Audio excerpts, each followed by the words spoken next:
Yun, hello mga kauragon. Yeah, meron tayo rito yung ito tawag sa amin ito pinulpog sa lulutuin natin. So ito kaya pinulpog kasi ang tawag sa Bicol ng pinulpog is pinukpok. Kaya yun. So ang nangyayari, bale, yan, pinupukpok muna natin yung karne para mas maging malambot siya.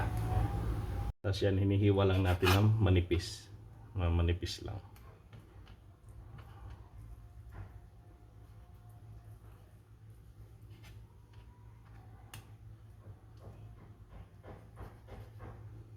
Yan, ganyan lang. Tapos, pupulpugin natin or pupukpukin.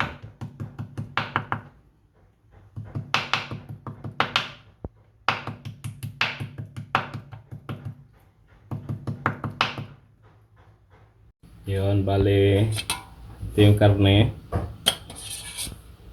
Tapos marinate lang natin ng kalamansi.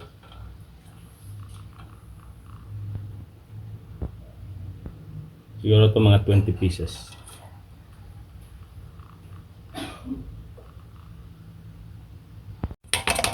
Yan.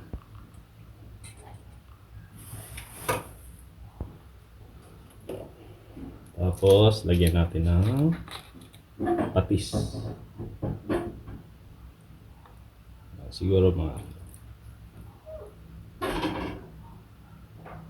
isang cup lang dito. Tapos, paminta. Yun. Haluin na natin. Siyempre, nagugas naman tayo ng kamay. Yan. Oh no!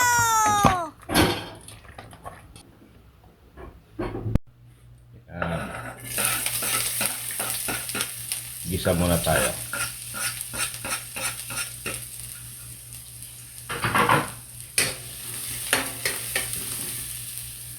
Yan, pag okay na yung ginigisa natin, ito yung minarinate natin na karne. Yan, tsaka ilalagay natin yan.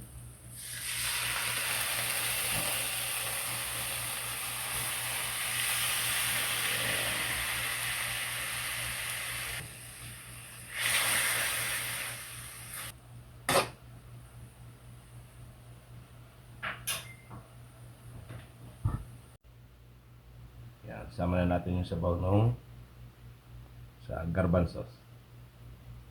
Lagyan natin ng kaunting oyster sauce.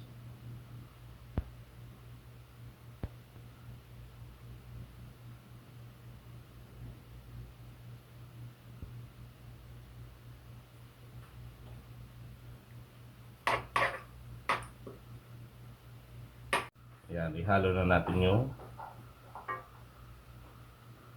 sabay na natin sa pagpalambot.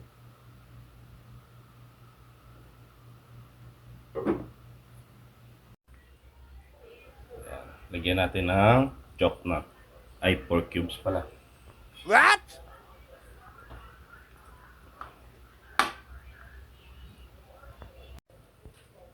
Yan, tapos magdudurog lang tayo ng yung garbanzos.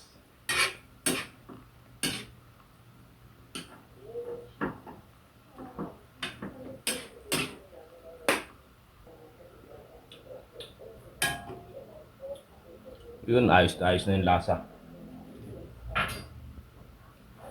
Itong luto na to, makikita lang to sa mga sa Bicol, sa lugar namin. Makikita lang to sa matitikman mo lang to sa mga piyestahan, sa mga okasyon sa Bicol, sa probinsya. Ayan.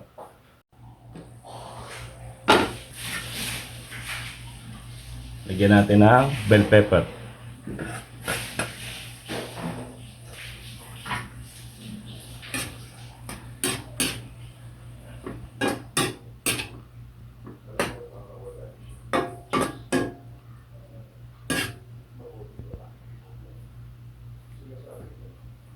Ayan, tapos takpan lang ulit natin.